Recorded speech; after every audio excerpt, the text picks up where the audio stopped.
In today's episode, we will talk about hockey learn to play programs, specifically ones for adults. Welcome to the NITRO Does Hockey podcast. I'm your host, NITRO.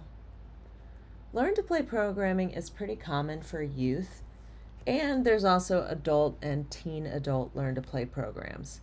Now, this is how I got started with hockey. I was interested in getting started, so I kept checking my Iceplex's website for upcoming session dates. I finally found one that gave me enough time to ask some questions, do a little research, get my gear together. You can hear a few more of those details in episode 2 if you are interested. But with that, let's talk about some of the differences in learn to play programs. So different facilities are going to run these programs differently. Some places they do only adults, so like 18 and over. Some will have a teen and adult, so maybe it's 16 plus or 14 plus. Some will have a women's only program. Some have co-ed programs. I've also seen them sponsored by the local Pride hockey group, so Pride specific programming. As far as like nights per week or how they run that, typically what I've seen is that it's one night per week. It's going to be for multiple weeks. I've seen some programs that are 4 weeks long. The one I participated in was 7 weeks long, and I'm sure they run all in between. Some programs are going to have prerequisites. Either you need to go through a skating academy or pass some sort of a skating test. And some programs provide gear or have loaner gear or have some sort of a deal with a local gear shop that kind of has pre-put together kits. Some require they give you a rough gear list and they say take it to a gear shop and figure it out, which is my situation, which I detailed a little more in episode 3. Some require having all your gear, but you can rent skates so that you don't have to acquire skates at the same time. Sometimes they include a free rental for the session in that registration. So if it's 4 weeks long, you get to get rental skates included for each of those 4 sessions. I started with Women's Learn to Play. It's actually for teens and adults. Our local Learn to Play program is still in its infancy, and they're working through it to find kind of the best structure that's going to meet the needs of our community. It's kind of a young hockey community, and so they're working through that. And I actually took Learn to Play quite a few times because one session of 7 classes, that's not enough for me to understand the game of hockey and to be proficient at it. There's just so much to learn, including the skating piece. I did end up transitioning from women's only to co-ed Learn to Play as I developed more skills, mostly because the co-ed kind of kept up with my skill level a little better than the women's. The women's tended to be a way to get people in a way that was comfortable. And so there was more beginners. And so if you'd taken it a couple times, eventually you transitioned to something that had more intermediates in it. And in our case, that was the co-ed. However, they eventually combined them into one Learn to Play anyway.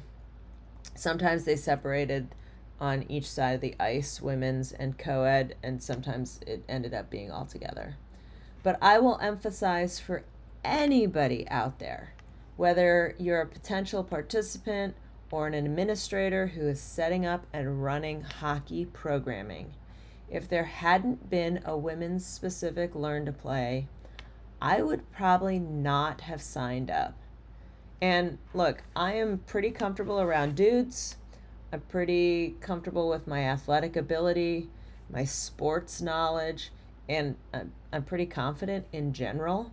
I also grew up in sports that had men and women practicing together. So if someone like me would not have signed up if it had not been for a women's specific offering, I can only imagine that there are many women who feel or felt the same.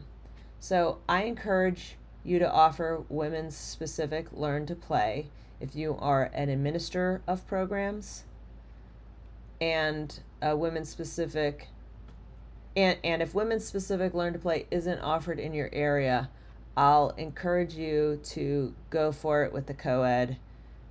At least the guys in my co-ed learn to play were really supportive and wonderful. So would love to see more offerings for women's specific opportunities. And also, if those opportunities are not in your location, I would encourage you to try those co-ed experiences anyway.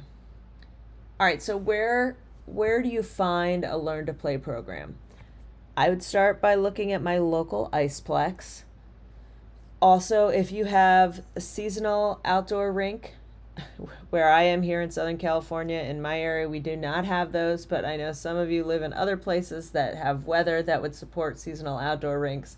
So if that's an option, you could also see what offerings they have in season. Also, if you have an NHL team in your area, they may have specific team branded learn to play programming.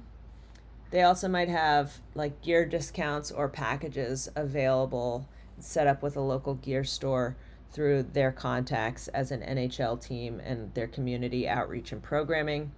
I will call out specifically, since I'm in Southern California, the Los Angeles Kings. They did a fantastic job with some other women's programming that I've had the opportunity to attend. And so I would expect that their learn to play to be just as excellent as their other programming. I do not believe that they have women's specific learn to play, but the instructors from learn to play were in our women's specific retreat and weekends and other workshops, and were incredibly welcoming, definitely made me feel comfortable.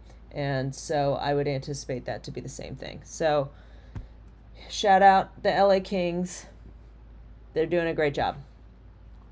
Specifically their community outreach folks. So what are the benefits to taking learn to play versus other ways you could get some hockey knowledge and experience? Things like watching videos and then going to, we call it stick and puck. It's kind of open ice time for hockey. So benefits to learn to play. So for me, if I pay for something, pay for a class, pay in advance, I am going to go to it. Also, when I sign up for a class, it's going to be the same time each week. I can put it in my calendar. It provides some structure. So right off the bat, just providing that structure and that kind of paid in advance is going to make it so that I go. If it's an opportunity to drop in, I might be like, oh, I'll see how I feel in the morning, and then I sleep in and I don't go, or something comes up and I didn't plan around it.